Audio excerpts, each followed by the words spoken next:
another type of non-redox reaction, and the name of this reaction is called precipitation reaction. So let's find out what this reaction is about. Say for example, you have two solutions and these solutions are soluble, okay? And if you mix them up, they're gonna react with each other, right? And if they react with each other, they're gonna create new products. So if the new product which is being created after the reaction is, say for example, not soluble, say for example insoluble, or it can be sometimes sparsely soluble or partially soluble, then that that new compound is not going to mix with the solution itself, right? Because it's not soluble, so that's why it's gonna stay separated from the original solution, okay, or the reactants.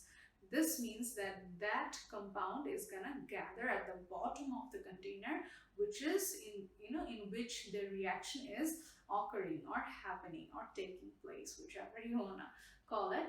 So yeah, that insoluble substance or that sparsely or partially soluble substance or compound, that is called a precipitate. And this whole process by which this this compound was formed, this is called a this is called a non-redox reaction, also called a precipitation reaction. So over here we have a picture. Here you can see this is the solution, okay? You can also call it reactants also. So what they did was they reacted with each other and they create this. See, this is the precipitate which has been gathered at the bottom of the container, okay? And this precipitate is insoluble, that's why it doesn't it didn't mix with the solution itself. So why didn't it mix with the solution, or what this soluble or insoluble means? See, we have seen water mixing with salt, water mixing with sugar as well. So if you try to mix salt with water, the salt will get easily dissolved in the water. Also same goes for sugar as well. If you want to mix sugar with water, then the sugar will easily get dissolved in the water. You won't be able to tell, you won't be able to figure out by seeing a sugar solution, oh, there are sugar cubes in it, okay? So that's how this whole process works, right?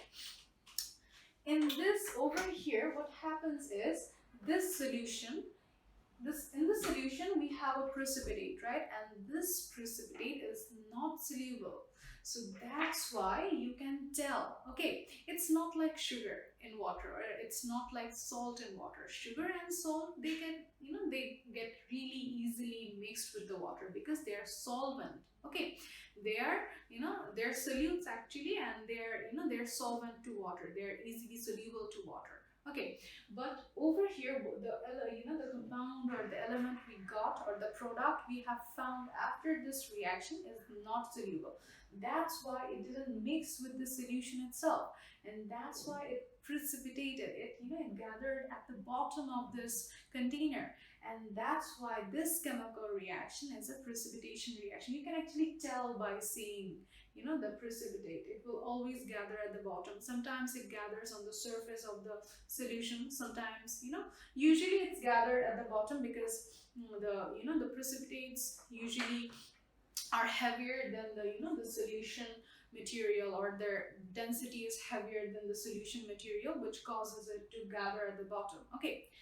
So moving on, we have the basic idea or the general equation for this chemical reaction. Let's see this over here. So we have reactants over here and we have products over here. So what happens here is when you do a precipitation reaction, the reactants are always going to be compounds. Okay, they're going to be sometimes there are two compounds, sometimes there can be more than two compounds. So that's a critical situation. We're not going to discuss about more than two compounds. We're going to only discuss about two compounds over here.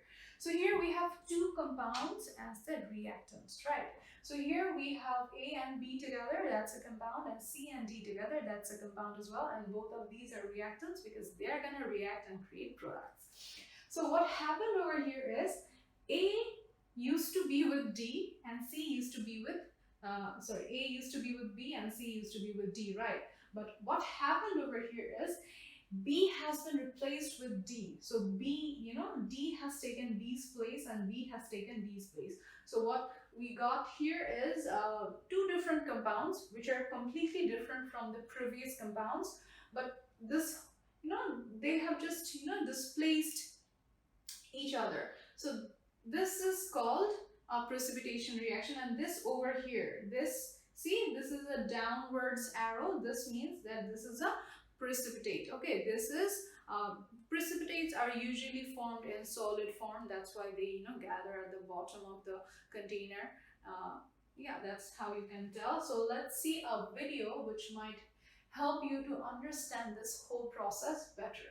Okay, so here we have two test tubes. Okay, in one test tube we are going to take sodium chloride, in another one we are going to take silver nitrate. So what happens here is when sodium chloride is added, okay, to silver nitrate, then a white precipitate forms, and that white precipitate is basically silver chloride. Okay, so silver chloride and sodium nitrate is formed. Silver chloride is the solid, that's why it precipitates. So the color of sodium, silver chloride or silver chloride compound is white, and that's why it precipitates at the bottom. Okay, so yeah, you have seen the video. In the video, you have seen the precipitation process. Let's see some examples of precipitation chemical reaction. Here we have some examples. First of all, we have copper sulfate and sodium hydroxide. So copper sulfate and sodium hydroxide together, they create sodium sulfate and copper hydroxide. And here you can see an arrow which is pointing downwards. So here, this means that what happened over here is this is the precipitate. Okay, it's gonna gather in the bottom of the solution. This is not soluble in the solution, or maybe it's partially soluble in the solution, which makes it insoluble as well.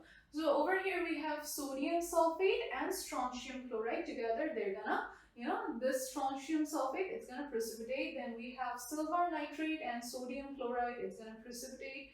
So yeah, this is the whole precipitation process, and previously we have also seen a chemical reaction. Previously we have seen this chemical reaction. The video was about this chemical reaction. Okay, so here there is no transformation of electrons. So that's why, that's why precipitation chemical reactions are non-redox chemical reactions. Okay.